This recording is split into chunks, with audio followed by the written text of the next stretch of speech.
Fala pessoal, estamos ao vivo para mais um podcast aqui no canal da DBOCM, onde todas as semanas a gente traz informações aí relevantes sobre banco de dados Oracle. E hoje a gente vai trazer uma nova feature do Oracle 21C. Estou aqui com o Ricardo Lírio na área mais uma vez. Tudo bom, Ricardo? Tudo certinho, tudo bem, gente? Show de bola, meu camarada. E vamos lá, cara, falar um pouquinho hoje sobre Persistent Memory Database, né? A gente está muito acostumado com Exadata X8M, né? Sobre esse componente da Persistent Memory, e que no Oracle 19c já tinham algumas features específicas, né? Utilizando essa memória persistente no Exadata em si, e que agora no Oracle 21c a gente já está vendo algumas coisas não Exadata que já possibilitam fazer coisas a mais, assim, com relação a Persistent Memory, né, cara? Não só exclusivo de Exadata, né? Algumas coisas interessantes para a gente poder falar, né? Isso aí. Acho que é bom a gente lembrar o seguinte, a Persistent Memory, ela na verdade é um conjunto entre componentes de hardware específicos e features do Oracle. A gente tem a parte de Persistent Memory, né, ligada ao in-memory, e na 21C veio o Persistent Memory Database. Eu não tenho só tabelas colocadas numa área de memória não volátil, eu tenho um banco de dados colocado numa área de memória não volátil. Né? Então agora eu tenho um banco de dados inteiro montado numa área de memória persistente. Ou até mesmo Isso no partes do 21C. banco de dados, né? Isso, Um exatamente. Datafile também. Isso aí. A diferença está exatamente aí. Eu não tenho a tabela numa área de memória persistente, ou uma coluna, ou um índice. Eu tenho o datafile inteiro.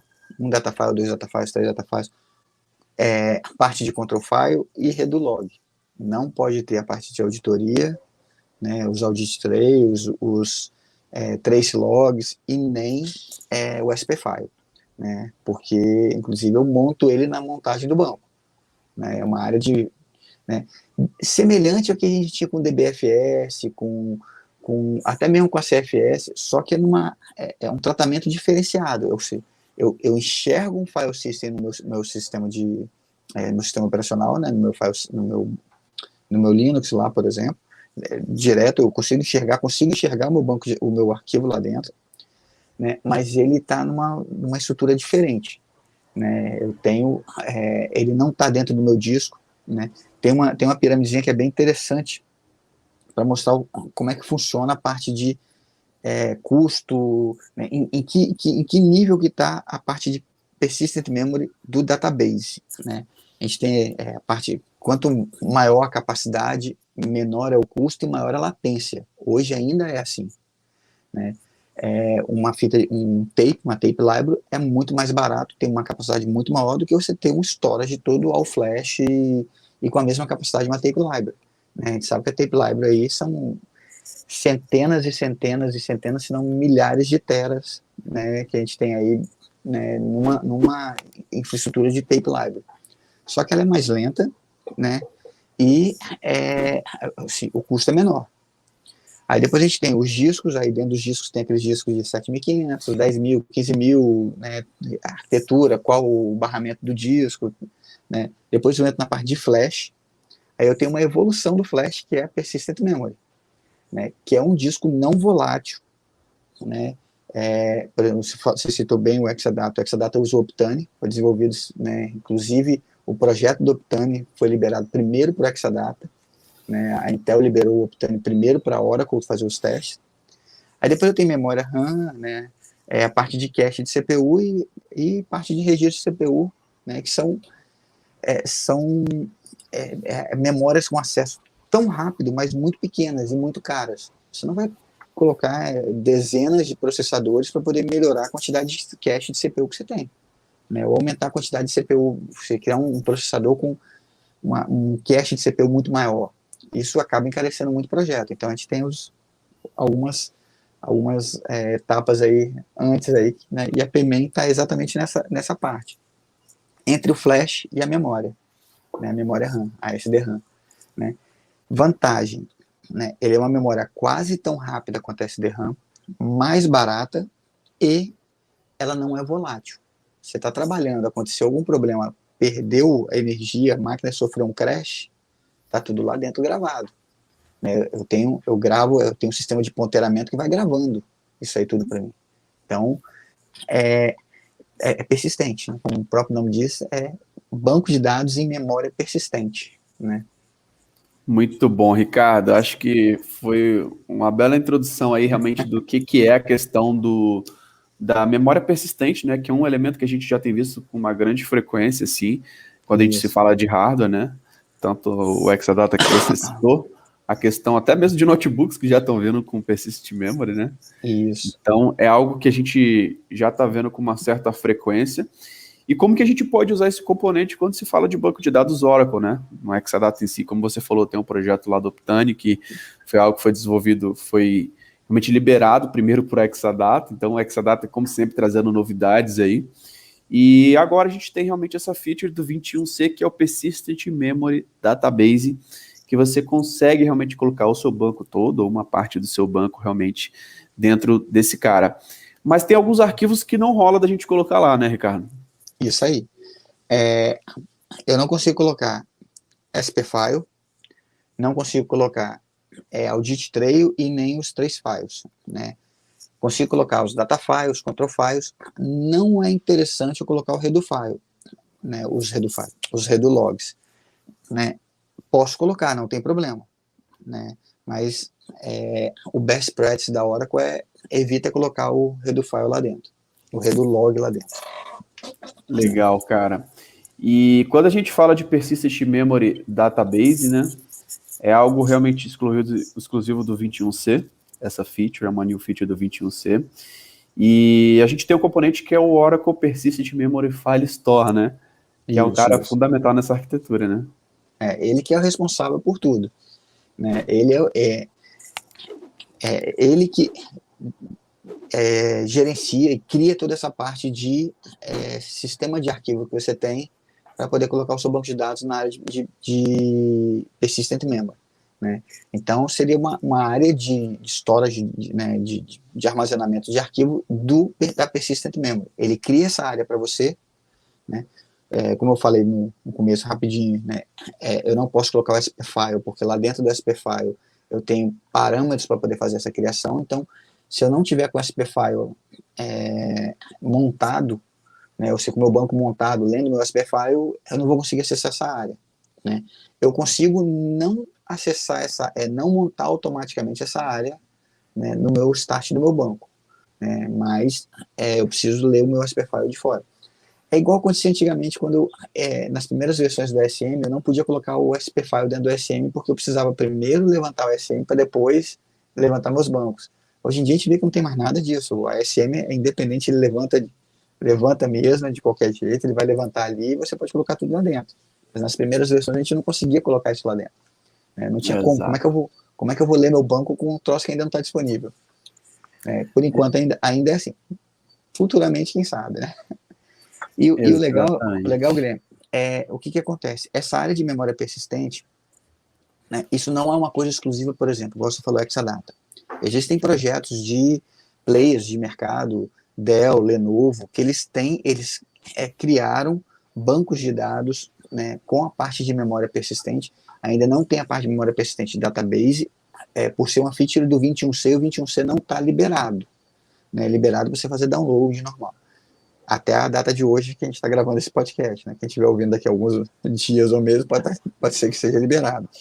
Mas até a data de hoje, que está a gravação do podcast, 21C não está com ele liberado para download. A gente consegue baixar, a gente viu que a gente tem algumas aulas que a gente conseguiu trazer para o nosso laboratório on-premise o 21C, através da Golden Image e tudo.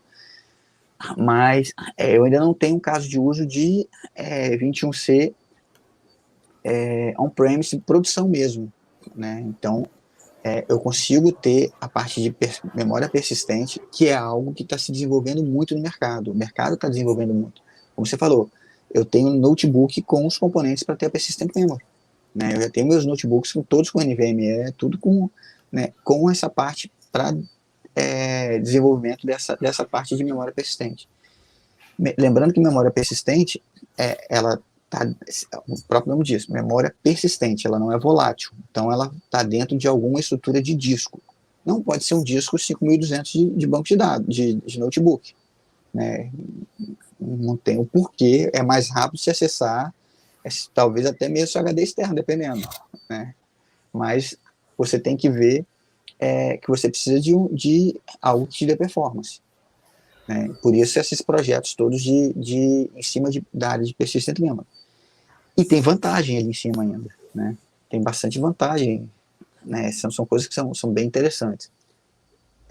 Ainda é algo, né, como a gente sabe que a área de persistent memory não é uma área tão grande quanto um disco normal, você tem um storage normal, né, ele ainda é usado para bancos de dados com uma escala um pouco menor, né, ou bancos de dados de réplica, né, bancos de dados de microserviço, ele aguenta transações, uma quantidade grande de transações, mas ele ainda é recomendado para small cases, né? Exato, cara. E é até legal, Ricardo, a gente falar um pouquinho sobre esse PMEM File Store, né? Porque eu acho que rola uma questão bem conceitual de pensar assim, pô, vou colocar o meu banco de dados dentro dentro da memória persistente diretamente, né? Será que isso não é algo arriscado? E na verdade é uma questão bem conceitual, porque o PMEM File Store ele é uma interface externa para mapear o acesso diretamente a persistent memory, né? Então é meio que um mapeamento que você faz para você evitar aquele I/O tradicional, né? E para você conseguir realmente ter um mapeamento assim que antes de acessar, ao invés de acessar diretamente lá no disco que é mais lento, você passa por esse PMEM File Store, que é um cara que vai estar passando a sua informação dentro da memória persistente em si, né? Exatamente. É aquela coisa, se eu tenho um disco que me entrega uma performance quase tão rápida quanto a memória, ele é persistente, ou seja, ele é energizado, se cair a energia, eu consigo manter, ele não é volátil. Né? Hoje, se eu precisar acessar uma informação, essa informação não está no database buffer cache, ela está em disco, eu tenho que ir no disco, buscar ela para o database buffer cache e devolver para o usuário. Ao invés de eu fazer isso, o meu database buffer cache ele não vai ler em memória, ele lê direto no meu disco, porque o disco entrega rápido o suficiente para isso. Então eu evito I/O e evito um I/O, né, um overhead de I/O, e evito duplicação desnecessária de dados, porque eu vou ter o dado no disco e o dado no database buffer cache. No caso, o banco persistente, eu tenho ele o meu database buffer cache é o database buffer cache direto, né? Eu leio direto daquele ponteiro lá da minha PMEM. Então é bem rápido, né? Acaba ficando bem rápido mesmo. Exato, cara, muito bom. E show de bola. E Ricardo, o que a gente pode falar de benefício, cara, do Persistent Memory Database, cara? Eu acho que é interessante a gente fazer essa introdução de vários conceitos, né, do que a gente tem visto, mas assim, o que a gente pode setar realmente de benefícios aqui para poder destacar realmente dessa feature do 21C? O que acontece? O database, né, o Persistent Memory Database, ele é bom, né, como eu falei, ele é bom para bancos de dados que você usa em microserviços, né, sharding, que é aquela parte de replicação distribuída do hack, né, ele não, ele é single instance ainda, tá? Então, o Persistent Memory Database é single instance, você não tem hack ainda em Persistent Memory Database. Persistent Memory é uma coisa, Persistent Memory Database outra coisa. Então, no Persistent Memory Database eu coloco single instance. No Persistent Memory eu coloco, tá dentro do in-memory, aí tem toda a parte de in-memory que eu posso colocar parte distribuída, né, dados ali dentro, né, não voláteis também, mas não é o database. Persistent Memory Database, single instance, bancos, né, small scale database, né, bancos de leituras, né, de réplicas de leitura, né, ele te entrega uma performance, uma taxa alta de transação, então a transação transacional é bem alto, né, o tempo de resposta, né, também fornece aí uma performance bem interessante para bancos small scale, tá? Para bancos que são muito, muito grandes, ainda não, até porque eu precisaria de uma área muito maior da PMEM e isso pode acabar encarecendo, né? Mas eu tenho uma taxa de performance muito boa. Então, assim, muito provavelmente o que vai acontecer é realmente essa arquitetura ser algo duradoura e algo que todo mundo está apostando, porque você tem uma entrega rápida, você tem uma taxa de transação rápida, você tem um acesso direto ao dado bem rápido, né? Ele é de transação atômica, ele não é um banco de dados para você fazer batch, né? Ele é para transação atômica, ele é um LTP mesmo, né? Eu evito, né, como a gente falou, a gente evita a cópia de dados da memória, né, ou seja, eu evito um overhead de I/O, né, e quando eu faço uma consulta, né, o dado vem direto do que está lá em disco, né, numa taxa de transferência bem rápida. Então, eu tenho realmente entregas aí bem interessantes para o banco de dados, né, Persistent Memory Database. E o legal, né, cara, que a nível de gerenciamento ali para o DBA em si, né, não é algo que muda tanto assim, né, Ricardo? Porque, cara, você normalmente está fazendo aí a questão de gerenciar talvez um sistema de arquivos ou ASM. Nesse caso, você vai fazer criar o PME File Store, né? Fazendo um mount point, que ele vai fazer referência aos discos, ao ponto de montagem ali tradicional, né?